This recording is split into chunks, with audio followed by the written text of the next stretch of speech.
So, good afternoon. We are going to be talking about the fall cycle for the CURCA travel grants. My name is Diogo Pinheiro. I'm the assistant director, and here with me is Alison Grandel. She is she does everything really at CURCA, so she's also a good person to reach out to if you have any questions. And so we are going to talk about the fall cycle for student travel grants, and the fall cycle for student travel grants refers to funding for any conference that happens between essentially now until February 29th, 2024, right? So if your conference is in March of 2024 or later, you should wait until the spring cycle of travel grants, but for the fall cycle, we cover everything from now until February 29th. So today we're going to cover the basics of how to apply, how to craft your submission, and things to keep in mind. But if there's any questions that are not answered today, if you can always reach out to me via email. You can send an email to curca@ung.edu. And you can also check out our website, right? So if you go to ung.edu /CURCA, you should be able to find everything that we do. And under the For Students tab at the top, you'll see the fall, spring travel grants, right? So there you will find some of the information as well as a link to the InfoReady page that you would use to submit your application. So on the web page there, after you've found our travel grants, you'll see that you're going to have on the right-hand side there our deadline. You're going to see that we have a link for our request for proposals, our rubric, and the workshop slides that we're going through today. You will also see the little button there that says apply for a student travel grant via InfoReady.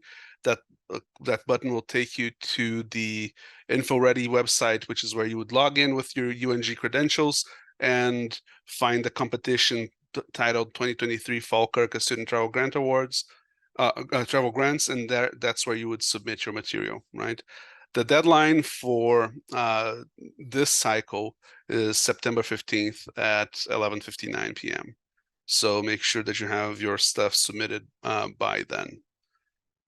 So what we want from you in order to consider an application from you is the following, right? So here are the items required for submission. You have to have a cover letter, and the cover letter should be 2 pages maximum, right? Don't go crazy don't try to do an 8 font with single spacing, right? Like standard font size, standard margins. We're not going to be super picky about that, but don't try to cram in 10 pages of text into 2 pages by fidgeting with the margins, right? So the most important thing that you're going to submit to us, everything is important, but the most important thing is going to be your cover letter, which again is going to be 2 pages, excluding the budget, right? The budget is going to be in the same letter, but it does not count towards the 2 pages. So what we want out of this cover letter is a description of the conference that you're going to be attending. Is it a national conference? Is it a regional conference? Is it an undergraduate only conference? Is it a professional conference? Is it the undergraduate section of a professional conference, right? So it's very likely that you're going to get reviewers from outside of the field that you're in. So don't assume that they're going to know the importance, the relevance of the conference in question, right? So, oh, I'm going to attend, X, Y, and Z conference. This is a national conference aimed at undergraduate students, or this is a national professional conference that also allows them something along those lines. You're going to describe your role in the research that's being presented, right? Are you the sole author? Are you a co-author who is the equal co-author? Are you just a secondary author? Are you the primary presenter? That sort of stuff, right? It's important to be there. Is this going to be a poster or an oral presentation?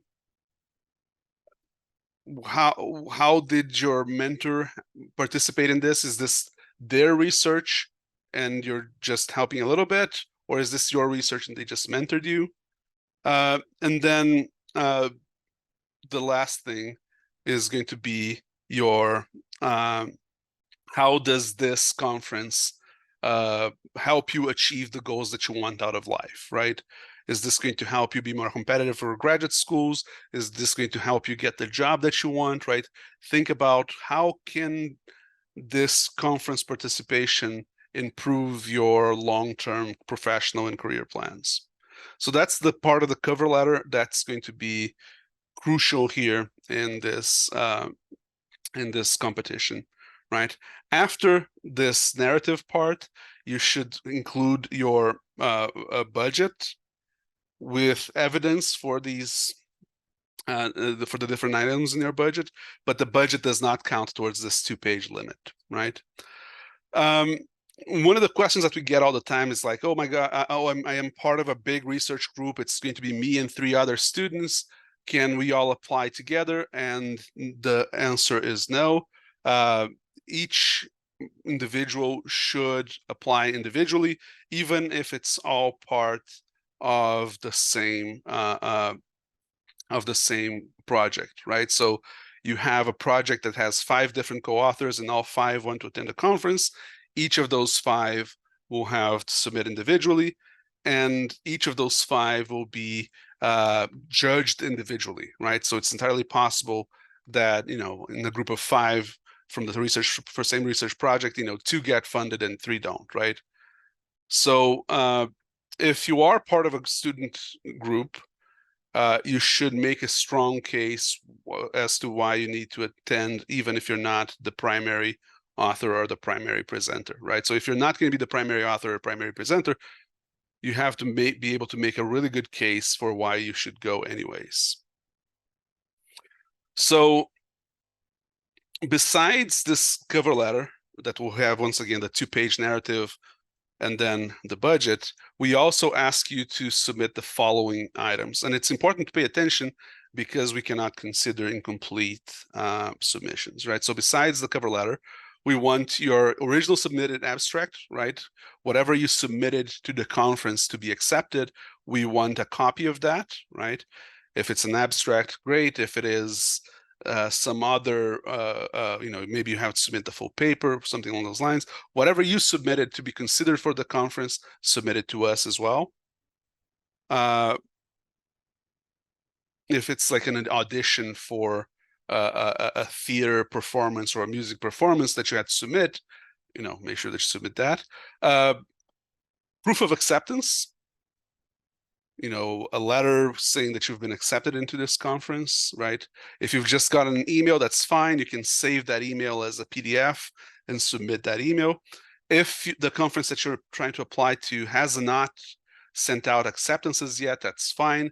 You just have to submit a statement saying when you would expect to receive a notice that you were accepted or not, right? So you're trying to go to a conference in December and they don't tell you whether you've been accepted or not until November. You just submit the statement saying, hey, I should hear back from them by November, right? And the last bit that you have to submit is the copy of the student travel authorization form. There's going to be 2 different ways that you can do this depending on the department that you're in. Most of the time, students will have the original hard signed copy of the travel authorization. You fill that out, you get the proper signatures, and you either drop it off at our office in the Dahlonega campus or the Gainesville campus, right? 108A Dunlap in Dahlonega, Administration 111 in Gainesville. Or if you're in one of the departments who have shifted over to using DocuSign, you would submit the electronic copy of the DocuSigned travel authorization, right? You have to submit this part of the application before 3 p.m. on the competition closing date, right? So, the cover letter, the proof of acceptance, the original submitted abstract, you can submit up until 11:59 p.m. on September 15th. But the travel authorization, we have to have it before 3 p.m. on September 15th. The travel authorization form, we frequently get questions about how to fill it out. We will gladly work with you to make sure that you do it correctly. But if you look here on the screen on the right-hand side is what the travel authorization form will look like. We want your student name, your student ID, the travel dates, the destination, and then the itemized estimate of costs. Again, it doesn't have to be a perfect estimate. You just have to provide an estimate for lodging, transportation, meals, registration fees, and the total. You describe what you're going to be doing at that conference, and then you get your signature and your mentor's or your professor's signature at the bottom, and then you submit it, right? So you and your faculty mentor have to have signed this, so you might want to touch base with your faculty mentor as to when they would be able to sign their part of the form, right? It is okay if you are receiving multiple funding sources. Some departments will also provide their own funding. And so if you're receiving funding from multiple sources, it's okay to submit kind of the travel authorization, one travel authorization for everything, but the representative from that other funding source will also have to sign off on this form, right? Feel free to reach out if you have questions, if you're in that situation about the travel authorization form. So again, the travel authorization form has to be submitted a little bit earlier than the rest of your materials, right? And again, we have to have this. It's not optional. So in terms of the submission itself, the key thing that you're going to be evaluated on is going to be that cover letter. And I strongly recommend that you pay really close attention to the rubric, right? So the way that we do this, right, it's not me going through these files and deciding who's worthwhile or not. It's not, a yes or no decision. What happens is that once you submit your information to us, we share it with our reviewers, and these reviewers are given this rubric to evaluate your submission. And these reviewers might not necessarily be in your field, so they might not necessarily be familiar with the conferences that you're attending to. So you have to be able to describe all these details of the rubric in those 2 pages that we're looking for, right? Keep in mind as well that, this is a competitive process, right? So even if you're asking for just a little bit of money, right, you still have to kind of be scored ahead of everybody else to be able to be funded, right? So take the rubric seriously and try to address all these points. So there's going to be 5 different categories that we're going to be looking at. Impact of presentation, student participation, type of conference, academic or professional development, and then budget, right? So the impact of the presentation, we're going to be, it's about what type of conference this is, right? Is this going to be a national conference, an international conference, a regional conference, a local conference, right? Don't assume that people will know because it's super common in your field, because again, the reviewer might not be in your field, right? So be very explicit about the type of conference that it is. Oh, it's a national conference. Oh, it's a regional conference, that sort of thing. Be very clear about your role in the presentation, right? Are you the sole presenter or the sole performer? Are you doing this as part of a group? Are you the lead author or are you secondary author, right? Be very specific about your role in this presentation and this performance and this travel, because that's another big item here on the rubric. The third one is once again about the type of conference. So some conferences will be professional conferences in the sense that they will include people from all different levels of their careers, and some conferences will be undergraduate only. Some conferences will be a mix of the 2, so make sure that you describe that. The next item, which is the academic/professional development, is the most important part of the submission. which is about how this will affect your career plans, your future plans, right? How does this benefit you? How does this benefit UNG? How will this participation improve you as a scholar, right? It's very important that you be very, as detailed as possible here, because this is going to be the biggest item on the rubric, right? We want to see that the conferences that we're funding are conferences that will have a significant impact on a student's career, right?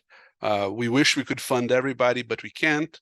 And so one of the ways that we make decisions about who we're going to fund is that we want to fund those participations, those conferences that will have the biggest impact on a student's career. So those 4 items are for the narrative part. The last part, the last item in the rubric is the budget, right? So the budget is going to be very important here. To go over the details of the budget, first keep in mind that we want to see all the expenses in your budget, right? Even if they go over $500, we can only fund up to $500, but we want to see all the expenses for the travel there, right? So what we want is going to be a budget breakdown like the one on the right here, where you're going to go item by item in things that you're going to be funding. And to the extent that it's possible, we want to see evidence for those, right? So if you're going to request, mileage because you're going to drive your own car to the place of the conference, put a screenshot of a Google Maps showing the mileage from where you are to your destination, right? If you're going to be staying at a hotel, put an estimate of what the hotel reservation would cost there so that we can see that you've done that legwork to get the breakdown of how much it would cost to attend this conference, right? A few things to keep in mind. We cannot reimburse memberships in associations. We can reimburse meeting registration, right? So a lot of these professional associations, they're going to have a membership cost and then a registration cost. The membership cost we cannot refund, right? The registration for the specific conference we can. In terms of lodging, keep in mind that any of these, Airbnb, VRBO, etc., are not reimbursable by UNG. It's not a matter of us not wanting to. It's a state regulation, right? So you have to stay at a hotel. Even if you think that, Airbnb would be so much cheaper, it doesn't matter, right? It has to be at a hotel, and we have to get their folio with the detailed breakdown of the costs at the end. Car rentals, if you're going to need to rent a car to drive to places, we can only do it through Hertz or Enterprise. For airfare, we can only reimburse the base fare for flights. In other words, we cannot pay for seat assignments, for refundable tickets or anything like that, right? And for meals, when we get to the meals part, you don't have to estimate how much you would spend on food. There is a very specific thing that you have to look at, which is going to be the per diem rates that we'll talk about in the next slide. And then transportation, again, are you carpooling? Are you not? What is the mileage? There's going to be a specific amount that we pay for miles.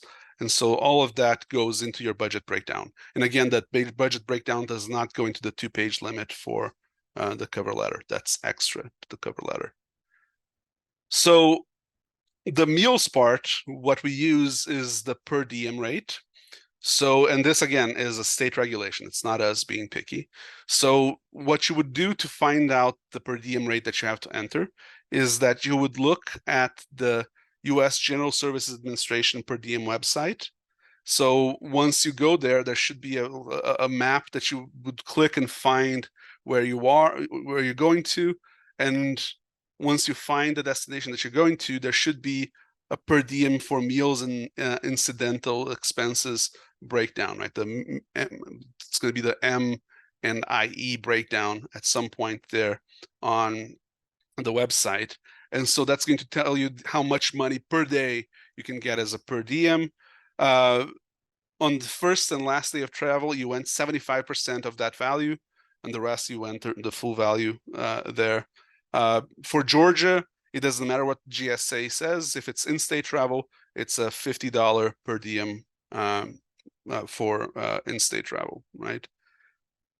So that's the budget breakdown. So what happens then is that you've submitted everything, right? Let's say that you've been selected as one of our recipients of a travel grant. At that point, you have to contact us and start discussing the process that we're going to go through, right? So we're going to start the reimbursement paperwork going, right? Contact CURCA at ung.edu or Alison Grindel at ung.edu. Keep receipts except for the meal. Meal is refunded as a per diem. Keep your parking, your Uber, your hotel receipts, right?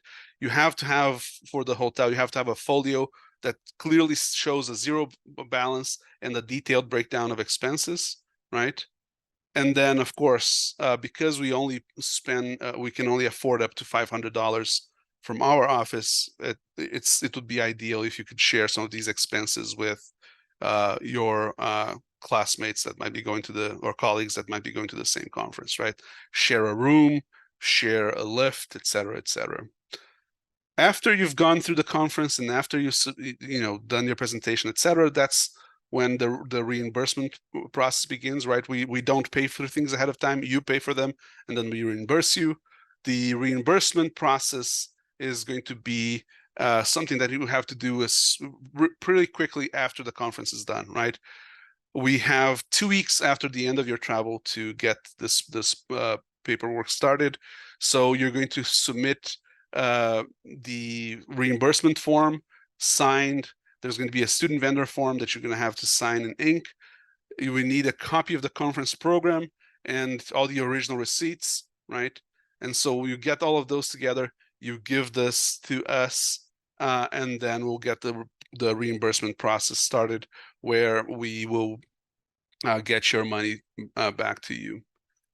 So in terms of last, random things that you might be wondering,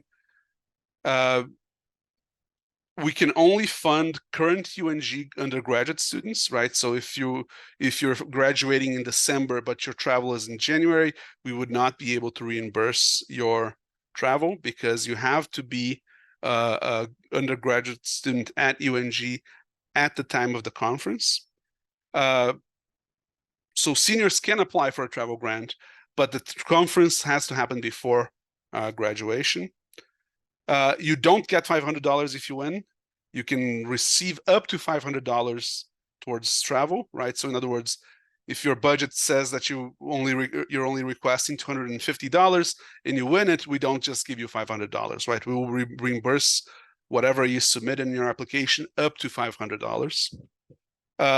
Which means that it's important for you to not try to lowball this, right? Don't try to, I'm going to put lower amounts because that might make it easier. No, put how much you are actually going to think that you're going to spend, because that way we can reimburse that. If you estimate that you're only going to need $150, you end up needing $500, we might not be able to fund you above $150, right? So and as I said, if you're going to ask for more than $500, that's fine. We can only pay up to $500, and we're not going to hold the fact that you're requesting $1,000 against you. But it's better to be, to add as much of the stuff in the budget as possible than try to lowball us, right? Going over the $500 will not disqualify you or hurt your chances. It's not going to even be part of the evaluation process, right? If you're in doubt, if your conference is local, state, regional, or national, you can always talk to your faculty advisor, right? Generally speaking, these things will tend to be fairly self-evident, but if you're in doubt, reach out to your advisor and they'll be able to discuss this with you. If you have not been accepted to your conference yet, it's fine. As I said, you can just submit a statement with the expected acceptance date. And you can submit more than one application for more than one conference, right? So you can submit for a conference in October, November, and then in the spring submit for another set of conferences. Just keep in mind that the $500 limit is for the student for the year, right? So you have 2 different conferences that you want to attend, it's okay for you to apply for funding for both. But if you get a full 500 for one, you're not going to be able to get anything for the other. So to wrap this all up, apply via InfoReady. You have to submit the cover letter, the submitted abstract, the proof of acceptance, and the copy of student travel authorization if you're using DocuSign, or the hard copy dropped off if you're not using DocuSign, right? If you have any questions, reach out to CURCA at ung.edu.